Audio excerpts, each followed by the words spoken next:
레디 개장 시그널 12월 2일 화요일장 문을 열었습니다. 오늘도 저희와 함께 다양한 시그널들 포착해 가시길 바랄게요. 간밤 뉴욕 증시는 이 위험 자산에 대한 경계감이 커지면서 3대 지수 모두 하락 마감했습니다. 아무래도 시장을 흔든 핵심 변수는 일본 은행의 금리 정상화 가능성, 그리고 암호화폐 급락이었는데요. BOJ가 이달에 들어서 금리를 인상할 수 있다라는 관측이 나오면서 그동안 글로벌 시장의 유동성을 좀 떠받쳤던 엔화, 엔캐리 트레이드가 흔들릴 수 있다라는 우려가 확산됐습니다. 엔캐리 트레이드는 이자가 싼 엔화를 빌려서 위험 자산에 다시 투자를 하는 방법이죠. 엔화가 워낙 싸서 각종 유동성 공급원 역할을 했었는데 이게 흔들릴 수 있다라는 겁니다. 이러한 분위기 속에 비트코인을 비롯한 가상자산이 크게 밀리면서 증시에는 추가적인 부담으로 작용을 했습니다. S&P 500 지수, 다우 지수, 나스닥 모두 1% 내 하락한 채 거래를 마쳤습니다. 국내 시장 살펴보도록 하겠습니다. 얼마 전까지만 하더라도 코스닥이 코스피에 비해서 힘을 내지 못해서 키 맞추기 장세가 과연 가능할까라는 우려가 컸었는데 이 걱정이 무색할 만큼 금요일 시장에 이어서 어제도 코스닥이 코스피보다 강했습니다. 장 초반에는 긍정적인 재료들 속에서 코스피, 코스닥 양시장 모두 상승 출발할 수 있었습니다. 미증시 상승 마감, 또 11월 수출입 동향이 발표됐는데 반도체 수출이 사상 최대를 기록했다라는 소식이 전해지면서 양지수 모두 빨간불을 켜긴 했었는데요. 오후 들어서 잡음이 좀 있었습니다. 비트코인이 장중 8만 6천 달러 아래로 하회했고 아시아 증시와 연동성이 짙은 나스닥 선물이 하락하면서 코스피 지수도 조정을 받았습니다. 또 코스닥은 어제 2년 4개월 만에 최고가를 경신하면서 강하게 버텨주었습니다. 코스닥은 이제 정부가 시장 활성화를 하겠다라는 모멘텀에 힘입어 금요일에 이어서 월요일에도 강했는데요. 이달 안으로 금융당국이 세부 사안을 발표할 수 있다라는 기대감에 계속해서 이 모멘텀은 증시를 받쳐주었습니다. 코스닥 시장을 주도하고 있는 제약바이오, 2차 전지, 로봇까지 강세를 보이면서 1.06% 상승한 채 거래를 마쳤습니다. 특히 로봇주가 지난주에 이어서 어제도 굉장히 강했죠. 이 강세가 과연 계속 이어질지 끝까지 레디 개장 시그널과 함께 추이 살펴보시면 좋을 것 같습니다. 저희 레디 개장 시그널은요, 간밤 미증시, 국내 증시 마감 상황은 물론이고요. 또 간밤에 있었던 중요한 글로벌 이슈까지 함께 체크해드릴 예정입니다. 개장 이후에는 개장 상황 함께 모니터링할 예정이고요.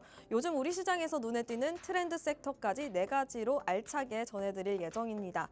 저희 방송 끝까지 시청하셔서 의견 많이 얻어가시면 좋을 것 같고요. 저희 방송 유튜브로도 시청 가능합니다. 검색창에 팍스경제TV 레디 개장 시그널이라고 검색하셔도 좋고요. 하단에 나와 있는 QR코드 타고 들어오시면 저희 방송과 연동되어 있는 링크가 하나 뜹니다. 링크 타고 들어오시면 저희 방송 라이브 또 다시 보기도 가능하니까요. 놓치셨다면 시청 부탁드립니다. 또 들어오셔서 좋아요와 구독, 댓글까지 남겨주시면 저희도 함께 하도록 하겠습니다.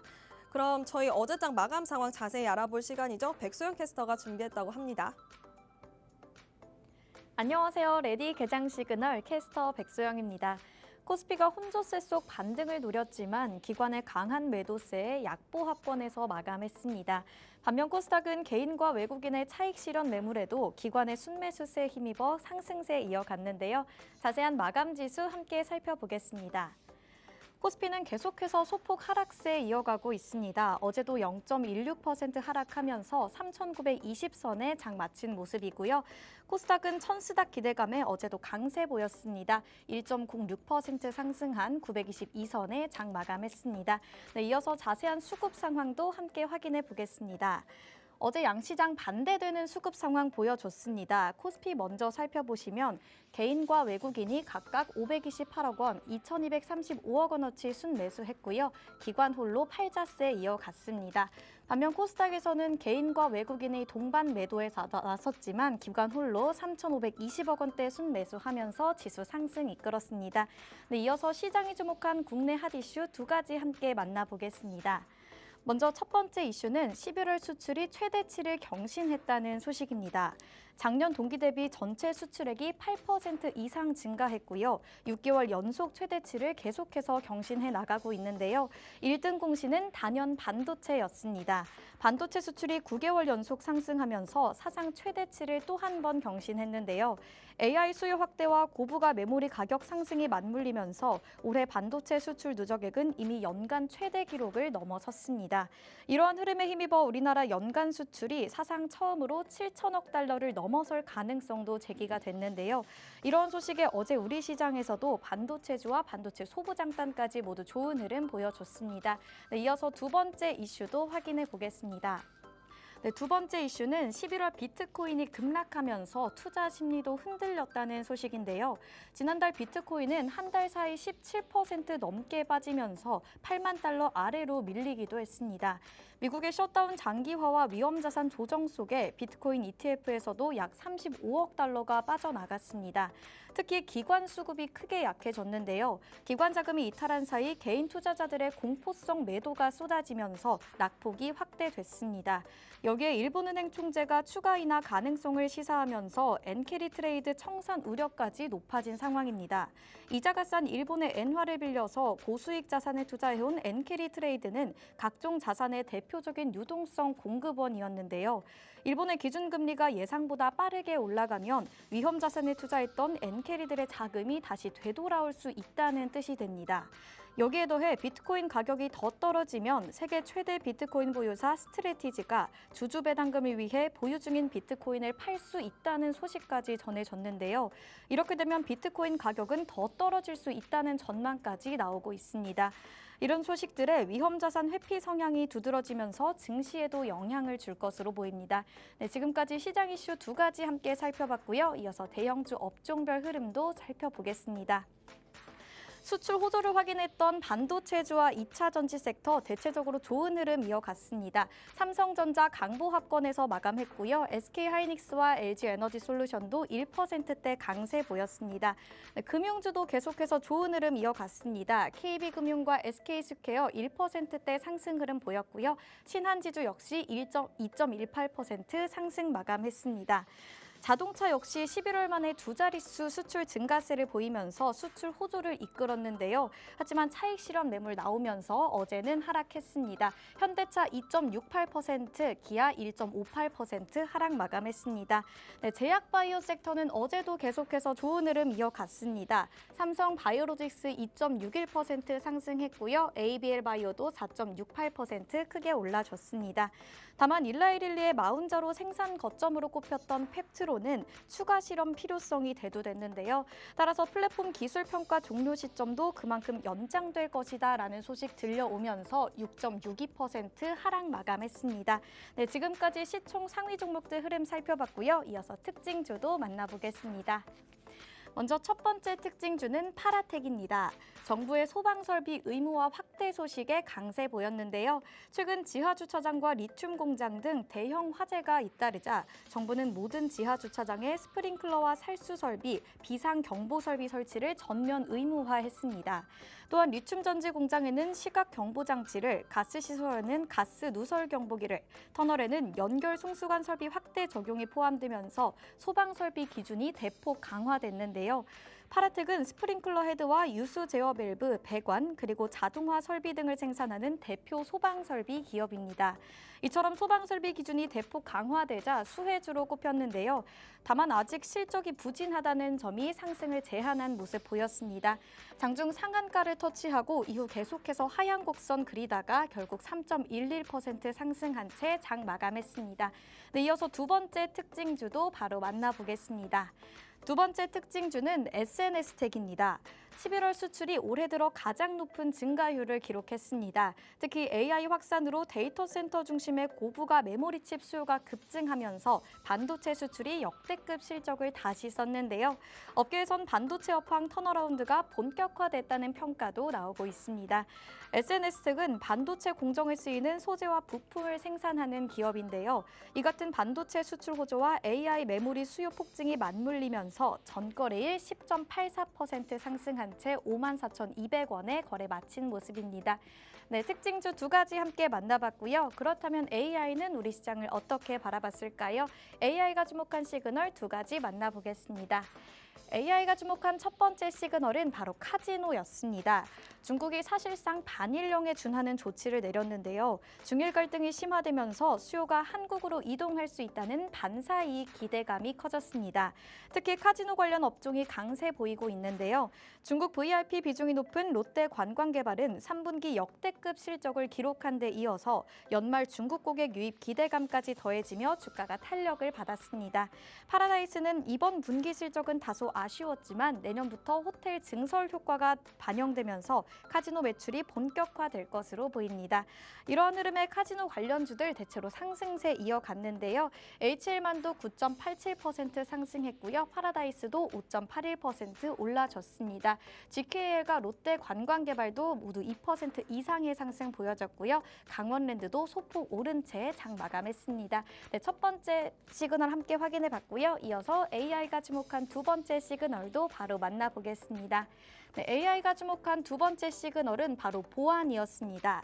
지난주 쿠팡에서 약 3천만 개가 넘는 고객 계정 정보가 유출되는 해킹 사고가 발생했었죠. 이름과 이메일, 주소와 전화번호 등 기본 정보가 대량으로 노출됐습니다. 정부는 민관 합동조사단을 가동해 사고 경위와 쿠팡의 보안 의무 위반 여부를 조사할 예정인데요. 향후 3개월간 개인정보 불법 유통 모니터링을 강화하겠다고도 밝혔습니다. 업비트에 이어서 쿠팡까지 잇따른 해킹 사고가 발생하자 보안 관련 종목들이 주목을 받았습니다.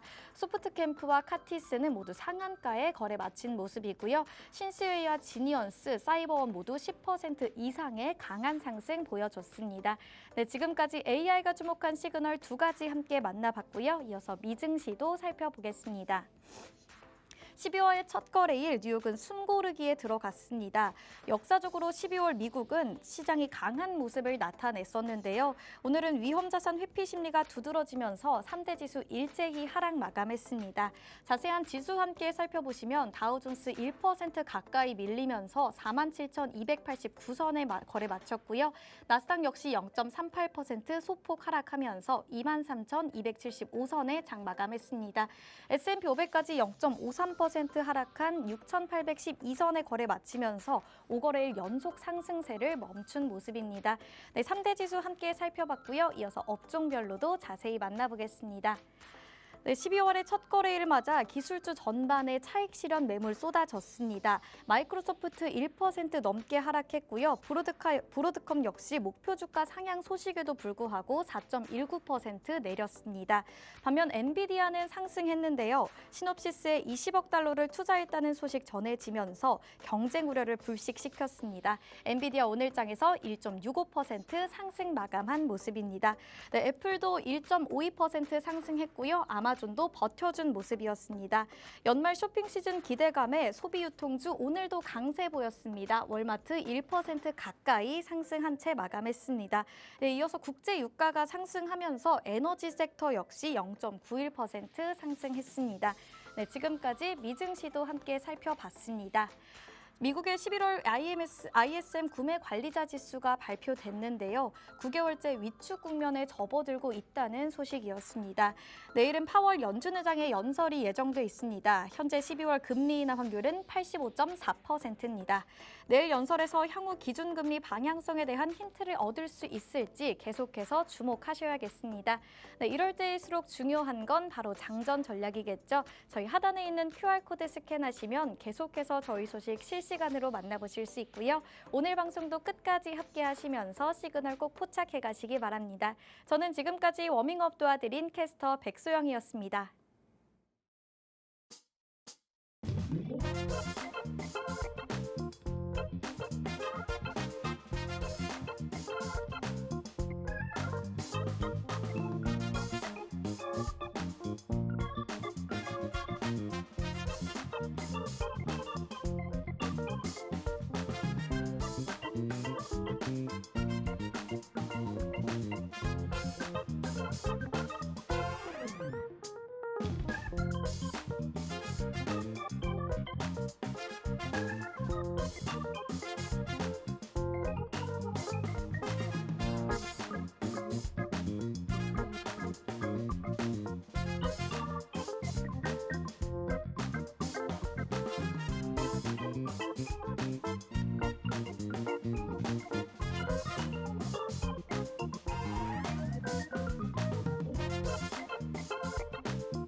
글로벌 증시 이어가겠습니다. 간밤 뉴욕 증시 3대 지수 일제히 하락 마감했습니다.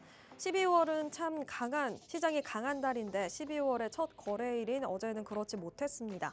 12월 FOMC 회의 금리 인하 기대감이 시장을 좀 지지해주나 싶었는데 오늘은 위험자산 회피 심리가 두드러진 하루였습니다.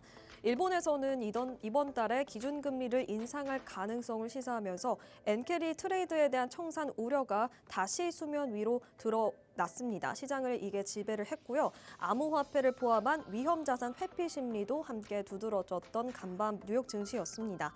특이했던 점이 제조업 지표가 혼조를 보였다는 것입니다. S&P 글로벌과 ISM이 다른 결과를 보였는데 핵심은 같았습니다. 신규 주문이 줄고 있었다는 건데요. 관세와 셧다운으로 인해서 수요 부진이 일어나고 있고 팔리지 않는 완제품, 재고 누적도 이어지고 있다라고 적었습니다. 제조업 부진도 12월 FOMC 회의 이전에 어떤 영향을 줄지 살펴보도록 하고요. 3대 지수 모두 1% 내외의 하락세를 보이면서 거래를 마쳤습니다. 이어서 미 국채 시장도 살펴보겠습니다. 엔캐리 트레이드, 비트코인 급락 등 다양한 변동성을 소화하면서 국채 가격은 하락, 반대로 국채 금리는 급등한 채 거래를 마쳤습니다. 통화 정책에 민감한 2년물 국채 금리는 46bp 인상, 10년물 국채 금리는 75bp 상승한 채 거래 마쳤습니다. 금 가격은 3거래일 연속 상승세를 보여주고 있습니다. 금리 인하 기대감 또 약달러가 겹치면서 이러한 흐름을 보여진 것으로 풀이되는데요. 이런 가운데 시장의 시선은 이제 내일 있을 파월 의장의 연설, 또 ADP 민간 고용 지표, 그리고 지연됐었던 9월 PCE 지표를 주목하고 있습니다. 파월 의장 발언이 통화 정책에 연동이 된 발언이 나오지 않더라도 시장에서는 추가적인 정책 힌트가 나올 것으로 기대하고 있습니다.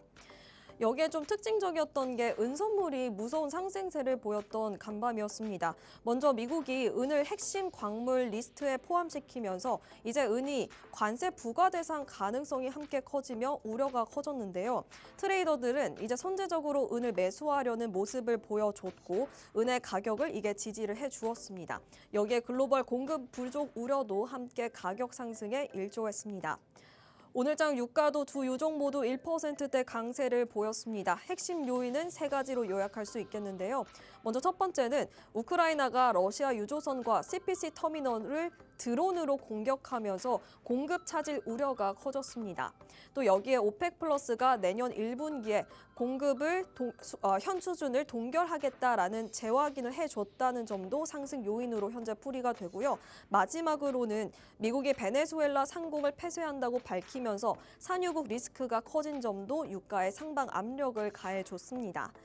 저희 이제 히트맵 보면서 섹터별 또 종목별 흐름도 함께 점검해 보도록 하겠습니다. 암호화폐가 급락하면서 기술주 중심으로 조정이 일어나긴 했는데 종목별 차별화가 이어졌습니다. 엔비디아는 1.65% 상승한 채 거래를 마쳤습니다. 전일 급락 이후 반발 매수세가 유입되면서 강하게 마감했고요. 애플도 1.5% 상승 마감했습니다. 반면 구글은 1.56% 조정을 받은 채 거래를 마쳤는데요. 마이크로소프트도 1% 약세를 보이며 빅테크 전반적으로 부진했습니다. 테슬라 관련해서 이슈가 하나 있었는데요. 이 영화 빅쇼트의 주인공 마이클 버리가 테슬라를 향해 경고장을 날렸습니다. AI 거품론에 이어서 이번에는 테슬라의 밸류에이션이 너무 높다라고 문제를 삼은 건데요. 마이클 버리는 자신의 뉴스레터를 통해 테슬라의 시가총액은 터무니없이 고평가되어 있다라고 강도 높게 비판했습니다. 테슬라는 약보합권의 거래를 마쳤고요. 이어서 간밤 미증시 특징 주죠. 시놉시스에 대해서 살펴보도록 하겠습니다. AI 설계 자동화 소프트웨어 업체인데요. 간밤에 기술주가 조정을 받는 그 와중에 4% 상승 마감에 성공했습니다. 이유는 엔비디아가 20억 달러 상당의 지분을 매수했기 때문인데요. 이제 AI 반도체 설계 협력을 공식화한 움직임으로 해석할 수 있다라는 시장의 분석이 함께하고 있습니다. 또 월트 디즈니도 주토피아2의 흥행에 힘입어 2% 상승했습니다. 이 주토피아2가 추수 감사절 연휴 동안 5일간 1억 5,800만 달러의 박스오피스 매출을 달성했다고 전해졌습니다. 이 매출 소식 속에서 콘텐츠 모멘텀이 살아난 흐름을 보여줬다는 점 참고하시면 좋을 것 같습니다. 이어서 나스닥에 상장되어 있는 쿠팡도 크게 조정을 받았습니다. 5% 넘게 하락을 했었는데요. 3천만 가량의 개인정보 유출 여파로 어제 국내 증시에서도 영향이 컸었는데 나스닥에서도 이렇게 5% 넘게 하락한 채 거래를 마쳤습니다. 이어서 저희 오늘장 흐름을 예측해 보기 위해서 전일장과 또 간밤에 나왔던 글로벌 이슈 체크해보는 시간이죠. 글로벌 이슈 브리핑 이어가도록 하겠습니다.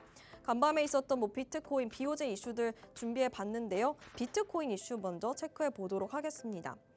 간밤 가상자산 시장이 크게 흔들렸습니다. 비트코인이 8% 가까이, 이더리움은 10% 넘게 하락하면서 12월 들어 매도세가 정말 강하게 다시 재개된 모습이 연출됐습니다.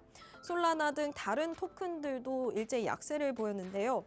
현재 급락의 배경으로는 위험자산 회피 심리, 그리고 선물 시장의 과도한 레버리지 청산으로 풀이가 되고 있습니다. CNBC는 이번 하락이 약 4억 달러 규모의 강제 청산이 나오면서 낙폭이 확대됐다라고 전했는데요. 일부 거래소에서는 이 200배 레버리지가 사용이 되고 있어서 가격이 조금만 흔들리더라도 연쇄적으로 터지는 구조가 형성돼 있다고 전했습니다. 또 일본은행은 이번 달 금리 인상 예고를 시사를 한 바가 있기 때문에 미국 국채를 비롯해서 글로벌 채권 금리를 끌어올리면서 위험 자산 투자 심리를 짓눌렀고요. 거기에 중국 인민은행도 주말 동안 불법 디지털 자산 거래 경고를 내리면서 아시아 시장의 관련주가 일제히 매도세를 보이며 거래를 마친 점도 부담으로 작용했습니다. 전문가들은 최근 비트코인이 나스닥과 좀 연동되어 있는 상관성이 높아지는 구간에 들어가고 있다라고 평가하면서 미국의 금리 인하 불확실성 또 AI 버블론이 또 투자 심리를 더 예민하게 만들었다라는 분석도 내리긴 했습니다. 그레이스케일은 선물 미결제 약정과 거래량이 모두 줄고 있기 때문에 단기적으로는 추가 변동성이 이어질 수 있다라고 전망했습니다. 저희 이어서 BOJ 이슈, 일본 엔화 관련된 이슈도 체크해 보도록 하겠습니다. 두 번째 이슈는 일본 은행의 금리 인상 가능성 관련된 이슈인데요. 시장에서는 지금 일본발 긴축 신호가 엔캐리 청산 발작으로 번질 수 있느냐를 예의주시하고 있습니다.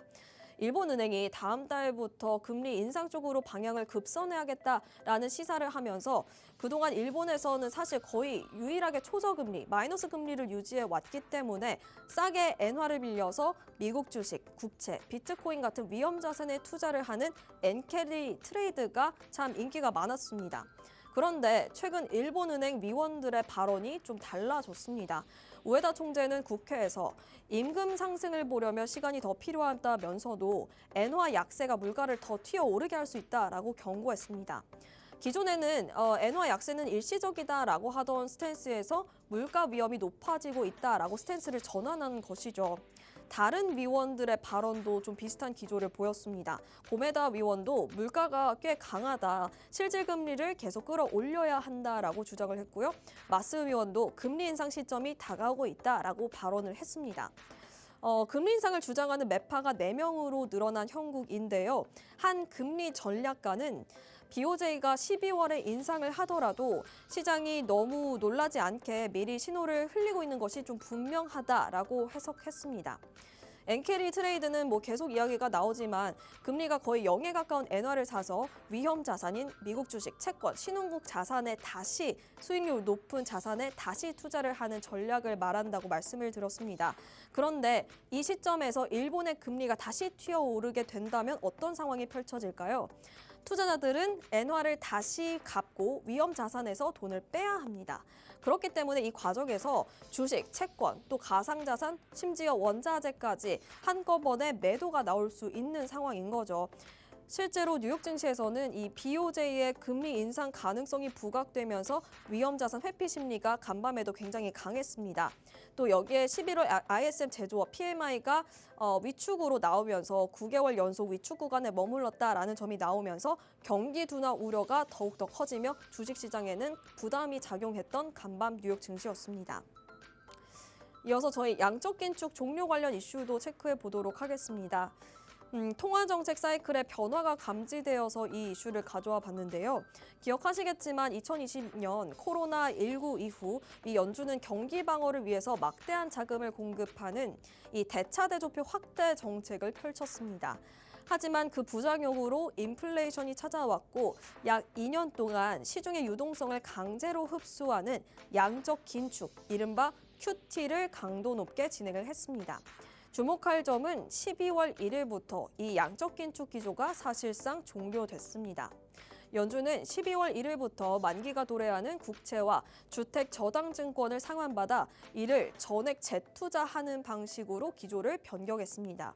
쉽게 풀어 말씀드리면 그동안은 만기가 된 채권을 통해서 시장의 돈을 회수해서 소각을 했다라면 이제는 그만큼의 돈을 다시 시장에 투입하면서 유동성의 총량을 일정 수준 유지하겠다라는 의지를 내비친 거죠. 연준이 긴축을 멈춘 배경에는 단기 자금 시장의 경색 우려가 함께하고 있습니다. 최근 은행 간 초단기 금리인 이 소퍼 금리가 급등하는 등 금융 시스템 내에서도 현금이 부족한 상황이 계속 이어지고 있습니다. 연준 입장에서는 이 과도한 유동성 흡수가 자칫 금융 시스템의 마비로 이어지는 것을 방지하기 위해서 이 12월 1일부터 정책적 브레이크를 밟은 것이죠. 투자자 관점에서 이번 결정이 시사하는 바는 사실 굉장히 큽니다. 시장을 짓누르던 유동성 축소라는 거시적 악재가 해소되었음을 의미하기 때문인데요. 계속해서 이 관련된 이슈들도 체크하면서 미증시에 어떤 영향을 줄지 함께 체크해 보도록 하겠습니다. 저희 이렇게 글로벌 시장 분위기까지 살펴봤습니다. 시선을 국내 시장으로 좀 돌려볼 건데요. 오늘 개장 전에 어제 거래대금 상위단에 어떤 흐름이 있었는지 최근 자금의 흐름을 살펴보도록 하겠습니다. 먼저 한화 에어로스페이스 가져와 봤습니다. 4% 넘게 어제 하락을 했었는데요. 어제 가장 하락의 큰 트리거는 지정학적 이슈였습니다. 트럼프 대통령이 우크라이나 전쟁의 조기 종전 가능성을 시사하면서 전쟁 수혜주로 꼽히던 방산주 전반의 투자 심리가 위축된 탓이었는데요. 여기에 주가가 연초 대비해서 가파르게 오르면서 최근에는 기관 투자자들의 중심으로 차익 실현 매물이 출회가 됐던 것이 주가의 하방 압력을 가해줬습니다. 그렇다면 이 상승세가 과연 꺾인 걸까요? 업계에서는 이게 단순히 숨고르기로 보고 있습니다. 숫자가 증명을 하고 있는데요. 3분기 매출이 전년 대비해서 140%나 급증을 했고 장거리 지대공 유도무기도 양산 계약을 따내면서 국내 방산 또 방공망의 핵심 지위를 굳히고 있습니다. 여기에 최근 누리호 4차 발사 성공으로 우주산업의 대장주로서의 입지도 함께하고 있는데요. 해외 모멘텀도 여전합니다. 기존의 폴란드, 이집트에 이어서 이번에는 북유럽의 문을 함께 두드리고 있습니다. 현재 노르웨이와 스웨덴이 전차와 다연장 로켓 도입도 함께 추진하고 있는 중인데요. 여기에 한화 에어로스페이스의 천무, 또 현대 로템의 K2 전차가 유럽 후보로 거론되고 있습니다. 독일 등 경쟁사가 만만치 않긴 하지만 이 납기 능력 또 가성비를 앞세워서 수주 기대감이 함께하고 있다는 점 체크하시면 좋을 것 같습니다. 네, 이어서 삼성전자와 SK하이닉스 관련된 이슈도 체크해 보도록 하겠습니다. AI 반도체 시장의 핵심인 이 고대역폭 메모리 수주전에서 의미 있는 지각 변동이 포착됐습니다. 엔비디아 공급망에서는 사실 SK하이닉스가 독주를 어느 정도 하고 있었는데 구글이 자체 설계하는 이 TPU가 시장에 등장함으로써 삼성전자의 입지가 조금 더 굳혀졌습니다. 이로써 글로벌 HBM 시장은 한국 반도체 기업들의 확고한 양강 체제로 재편되는 모습이 포착이 됐었는데요. 업계에 따르면 기존 삼성전자는 올해 구글의 AI 가속기에 탑재되는 HBM 물량의 60% 이상을 납품하는 것으로 전해졌습니다. 상반기까지만 하더라도 SK하이닉스가 우위를 점하고 있었는데 하반기 들어서 삼성전자가 좀 역전을 한 상황인 거죠. 그 배경에는 기술적인 승부수가 있었습니다. 삼성전자는 HBM의 고질적인 발열 문제를 잡기 위해서 이 D램 설계를 다시 바꿨고요. 이 제품이 구글과 브로드컴의 최종 품질 기준 테스트를 통과하면서 공급량을 폭발적으로 늘릴 수 있다라는 기대감이 함께하고 있습니다. 여기에 우리가 또 주목해야 할 포인트가 경쟁사인 미국 마이크론의 부재입니다. 구글과 같은 이 빅테크 기업들은 천문학적인 양의 메모리를 현재 필요로 하고 있는데 마이크론의 생산 능력은 삼성이나 또 SK하이닉스의 3분의 1 수준에 불과합니다. 결국 물량 대응이 불가능한 마이크론이 좀 밀려나고 그 대신에 압도적인 캐파를 가지고 있는 삼성전자, SK하이닉스의 위치가 다시 한번 굳혀진 거죠. 이제 시장의 관심은 내년에 열릴 6세대 HBM4에 대한 경쟁으로 쏠리고 있습니다. 삼성전자는 이르면 이달 중 주요 고객사로부터 이 HBM4 품질 인증 결과를 받을 것으로 예상이 되고요. SK하이닉스도 역시 재설계 이슈 없이 내년 양산 준비를 모두 마친 상태입니다. 네, 저희 시간 관계상 코스피 거래대금 상위단만 체크해 보도록 하고요. 이어서 요즘 우리 시장에 눈에 띄고 있는 트렌드 섹터 살펴볼 예정입니다. 저희 개장 상황 체크한 뒤 다시 돌아오도록 하겠습니다. 잠시만 기다려주세요.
12월 2일 화요일장 문을 열었습니다. 저희 개장 상황 지수부터 체크해 보도록 할게요. 현재 양지수 모두 혼조 흐름 보여주고 있습니다. 코스피 지수는 0.77% 상승하며 3,951선 지나가고 있는 반면 코스닥은 0.25% 하방 압력받은 채 920선 지나가고 있습니다. 저희 수급 동향도 체크해 보도록 하겠습니다. 어제는 환율이 1,470원 부근을 웃돌면서 정시에 영향을 줬었는데 그래도 외국인의 수급이 들어왔습니다. 오늘 오전장에서도 흐름이 좀 비슷한데요. 현재 코스피에서는 외국인이 664억 원, 기관도 792억 원 담아주고 있고 개인은 1,353억 원 팔자세로 증시에 하방 압력을 가하고 있습니다. 코스닥 시장에서는 개인이 물량을 1,000억 원 넘게 담는 반면 외국인은 1,321억 원 팔고 있다는 점 체크하시면 좋을 것 같고요. 저희 이어서 시가총액 상위단도 체크해 보도록 하겠습니다. 현재 코스피 시장 1위부터 10위 혼조 흐름 보여주고 있습니다. 삼성전자, SK하이닉스, 간밤 뉴욕 시장에서는 필라델피아 반도체 지수가 약보합권에 거래 마쳤음에도 불구하고 현재 0.89%, 2.97% 상승부를 킨 채 거래되고 있고요. LG에너지솔루션은 0.3% 하방 압력 받고 있습니다. KB금융은 지주사에 대한 기대 모멘텀 속에서 1.35% 상승한 채 거래되고 있고요. 러시아와 우크라이나 종전 기대감 속에 방산주가 많이 밀렸었는데 두산 에너빌리티, 한화 에어로스페이스 0.4% 각각 1.85% 하방 압력 받고 있습니다. 이어서 코스닥 시총도 살펴보도록 하겠습니다. 1위부터 10위까지 역시 혼조 흐름 보여주고 있습니다. 알테오젠, 에코프로, BM 형제주들도 하방 압력을 가하고 있습니다. 어제 에코프로는 이제 헝가리에서 새로운 생산 기지를 증설하겠다라는 기대감 속에서 상승을 했었는데 오전장에서는 하방 압력을 받고 있습니다. 네, 저희 이어서 거래대금 상위단도 체크를 해보겠습니다. 전반적으로 혼조 흐름 여전히 나타나고 있고요. 시간 관계상 여기까지 체크해 보도록 하고 이어서 저희 요즘 우리 시장에서 눈에 띄고 있는 트렌드 섹터 살펴볼 시간입니다. 서수진 캐스터가 준비했다고 합니다. 전해주시죠. 네, 캐스터 서수진입니다. 12월의 산타는 올까요? 온다면 어디에 먼저 도착할까요? 어제 시장에서는 코스닥에 먼저 도착할 것이다 라는 쪽에 힘을 실어주는 모습이었습니다. 코스닥은 어제 상승 마감, 코스피는 아쉽게 하락 마감했었는데요. 이렇게 양시장의 온도차가 큰 가운데 미국 전일 간밤 미국 증시는 모두 하락 마감했습니다. 이런 가운데 오늘 우리 시장은 어떻게 흘러갈지 전일 트렌드 섹터 먼저 파악해 보겠습니다. 네, 반도체와 2차 전지, 보안과 로봇주 함께 살펴보겠습니다. 먼저 반도체입니다. 어제 반도체 투톱 모두 상승세 보였습니다. 삼성전자가 0.3% 강세 보였고요. SK하이닉스는 1.5% 강세 보이면서 53만 원 선을 지나갔습니다. 그런데 반도체 대형주만 이렇게 상승부를 킨 건 아니었고요. 반도체 소부장까지 온기가 전해진 모습이었습니다. 이오테크닉스 6%, 솔브레인이 12% 강세 보이면서 소부장에도 이렇게 상승불이 보였는데요. 반도체주가 강한 이유, 먼저 첫 번째로는 수출에 있었습니다. 국내 11월 수출이 610억 달러가 나왔는데요.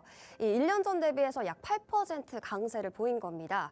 이렇게 오른 가운데 반도체 부분에서도 정말 눈에 띄는 활약이 보였는데요. 반도체 수출에 있어서 38%의 그 상승세가 나왔습니다.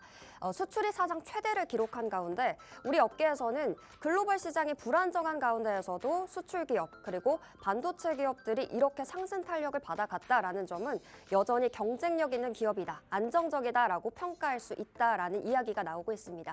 그렇기 때문에 어제장 반도체에 좀 힘을 실어주는 모습이었고요. 이어서 또 중일 관련된 모멘텀도 있었습니다. 중일 전쟁이 갈수록 격화되고 있죠. 이런 상황에서 일본 반도체 필수제 포토 레지스트를 중국 수출에 중단을 할 것이다. 중국 수출을 중단할 것이다 라는 이야기가 나오자 시장이 출렁였습니다. 포토 레지스트, 반도체 회로를 그릴 때 맨 처음 쓰는 감광성 재료라고 하는데요. 이 재료가 없다면 반도체 생산 자체가 어렵다고 합니다. 그런데 만약에 정말 일본이 이 중국의 수출을 중단하게 된다면 중국 내 일부 웨이퍼 제조 공장들은 한 달 안에 완전히 가동이 중단될 수 있다라는 상황까지 놓여 있습니다. 그렇기 때문에 중국에서는 이거 정말 치명타를 맞을 수 있겠다라는 우려감이 나오고 있고요. 그렇기 때문에 대응을 해야겠다라는 이야기가 나왔습니다. 히토류 수출 중단으로 맞대응해야 될 때가 아닌가 하는 이야기까지 나오고 있는 상황에서 이렇게 고래 싸움이 커지고 있습니다. 이렇게 고래 싸움이 커지는 상황에서는 사실 새우 등이 터져야 있어야 맞는데요. 어제장에서는 새우가 한박 웃음을 지었습니다. 반도체 소부장 분야 국내 기업들이 이 상황을 지나치지 않고 기회를 잡는 모습을 보였습니다. 만약에 이 일본과의 기술 협력을 더욱 이 상황에서 강화한다면 공급이 안정적으로 변할 거고요. 가격 경쟁력까지 확보할 수 있다라는 기대감이 옮겨붙어서 반도체 소부장까지 온기가 전해진 모습입니다. 이렇게 반도체주 전반의 상황들 살펴봤고요. 이어서 2차 전지주도 함께 보겠습니다.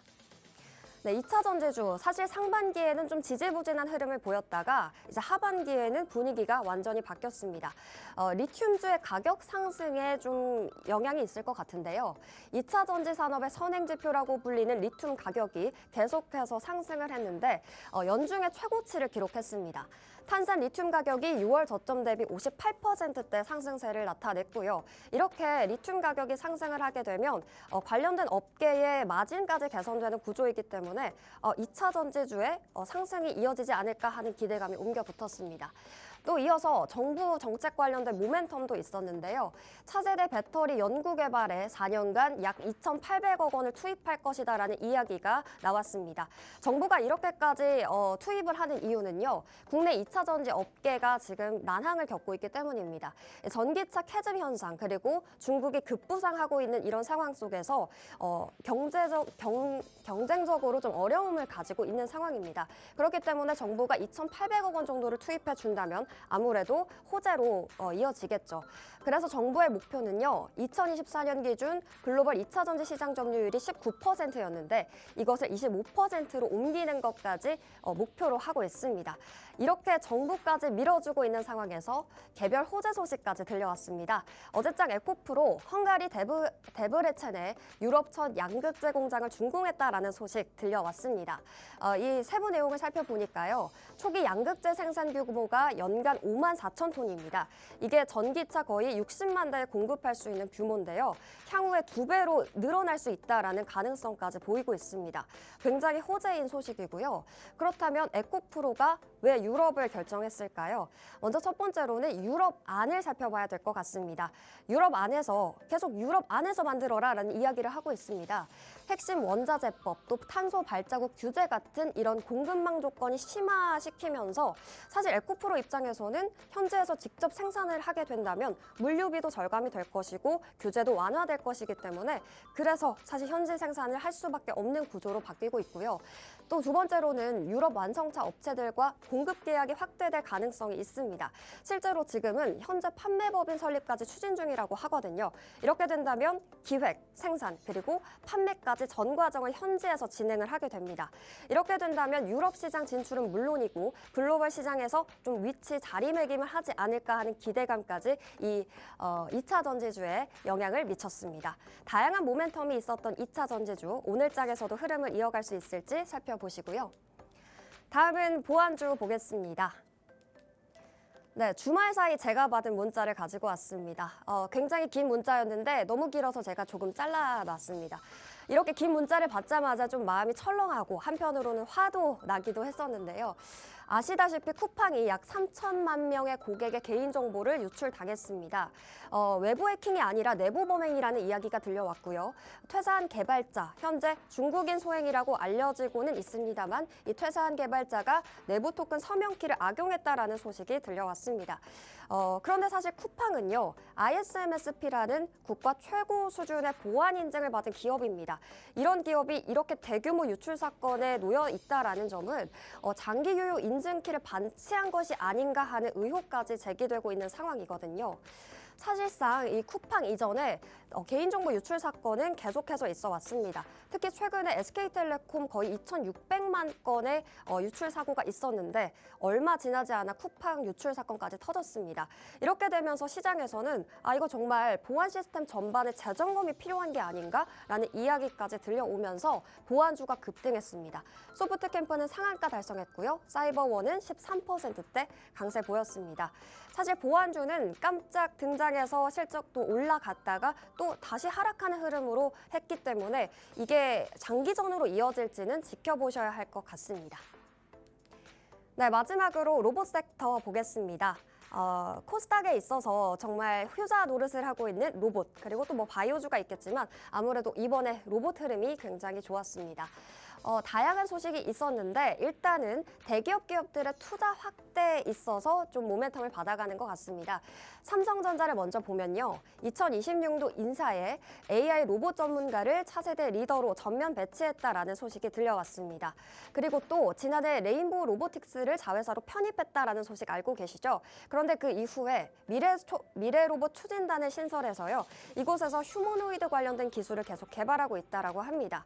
인사 개편부터 이제 기술 개발까지 계속해서 로봇주에 관심을 가지고 있는 삼성전자 체크해 두시고요. 이 삼성전자에 뒤지지 않고 LG전자까지도 관련된 같은 모습을 보이고 있습니다. 생활가전사업부에 HS 로보틱스 연구소를 신설해서요. 이곳에서 본격적으로 가정용 로봇을 만들어내려고 노력하고 있습니다. 삼성전자, LG전자까지 이렇게 대기업들이 로봇에 관심을 갖는 이유가 무엇일까요? 바로 글로벌 피지컬 AI 시장이 너무나 크게 성장하고 있기 때문입니다. 시장조사기관 투어드 헬스케어의 자료를 보면요. 글로벌 피지컬 AI 시장이 올해 7조 9천억 원 규모였는데 이게 2034년에 약 90조 원으로 10배 이상 확대될 거라는 이야기가 나오고 있습니다. 로봇 시장이 이렇게 상승 탄력을 받아가고 있는 시장에서 오늘 시장에서도 로봇주가 로봇산타로 등장할지 체크해 보시면 좋겠습니다. 네, 이렇게 네 가지 섹터 만나봤습니다. 코스닥 이제 천스닥으로 갈까라는 이야기가 나오고 있는데요. 천스닥이 이전에 있었던 이야기를 살펴보면요. 코로나19로 인해서 유동성이 많이 공급이 됐었고 그리고 2차 전지 바이오 같은 핵심 주도 섹터가 있었다고 합니다. 그렇다면 우리 시장 이번에도 정말 천스닥 갈 수 있지 않을까요? 주도 섹터만 잘 파악해보면서 저희 방송과 함께 계속해서 함께해 보시기 바랍니다. 지금까지 캐스터 서수진이었습니다. 네, 저희 트렌드 섹터까지 만나봤습니다. 오프닝 벨이 울린 지 18분 지나가고 있는데 다시 한번 지수 상황부터 체크를 해보겠습니다. 현재 양시장 여전히 혼조 흐름을 보여주고 있습니다. 코스피도 0.99% 상승하고 있고요. 코스닥은 0.65% 하방 압력 받은 채 916선 지나가고 있습니다. 코스피는 현재 외국인과 기관의 매수세에 힘입어 상승을 하고 있는데요.